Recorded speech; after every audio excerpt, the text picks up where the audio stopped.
First point ఏంటంటే ఇది ఇప్పటి నుంచి జరుగుతుంది కాదు, చాలా ఇయర్స్ నుండి. నాకు తెలిసి అరౌండ్ అంటే ఎవరైతే ఈ పర్సన్ శానిటైజర్ వర్కర్ ఉన్నాడో, ఎవరైతే ఈ విషయాలన్నీ బయట పెట్టినాడో, ఆల్మోస్ట్ ఎన్నో 2007 నుండి 2003-07 నుండో ఆయన ఇవన్నీ చేస్తూ ఉన్నాడంట.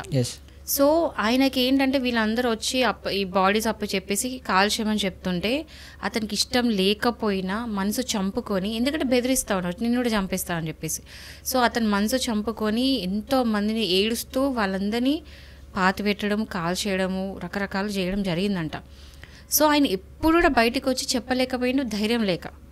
ఓకే, ఇంక ఈ పని చేయలేకపోయిండు అతను. ఈ పని చేయలేకపోక బయటికి వెళ్ళిపోవాలని చెప్పేసి ఆ ప్లేస్ నుంచి వేరే ప్లేస్కి వెళ్ళిపోయిండు. సో ఎందుకు వెళ్ళిండు తెలుసా?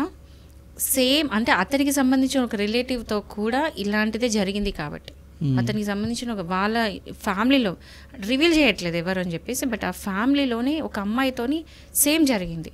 సో వాళ్ళ ఇంట్లో అమ్మాయితో అయ్యేసరికి తీసుకోలేకపోయిండు. సో అక్కడి నుంచి వెళ్ళిపోయిండు అతను.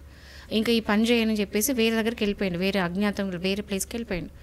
సో వెళ్ళిన తర్వాత ఇది అతని పేరు, అతని ఐడెంటిటీ ఏమి ఇవ్వకుండా ఒక మీడియా పర్సన్కి వచ్చేసి ఈ స్టేట్మెంట్ అనేది ఇచ్చిండు. ఇంకా టూ మచ్ ఎక్స్ట్రీమ్ లెవెల్కి వెళ్ళిన తర్వాత, నేను నా చేతులతో 1000 బాడీస్ నేను పూజ చేసిన, కాల్ చేసిన అని చెప్పేసి తను వచ్చి చెప్పి, కానీ భయపడ్డాడు. ఏమని చెప్తున్నాడంటే, నేను ఈ విషయం కనుక బయటకు వచ్చి నాకు అఫీషియల్ చెప్పడానికి, నాకు పేర్లు చెప్పడానికి నాకు ప్రాబ్లం లేదు, కానీ నేను ఒక్కసారి కనుక వచ్చి అఫీషియల్గా చెప్తే నన్ను బ్రతకనివ్వరు, నన్ను చంపేస్తారు. నాకు కనుక ప్రొటెక్షన్ ఇస్తా అని హామీ ఇస్తే నేను వాళ్ళ పేర్లు చెప్పడానికి రెడీగా ఉన్నాను అన్నాడు.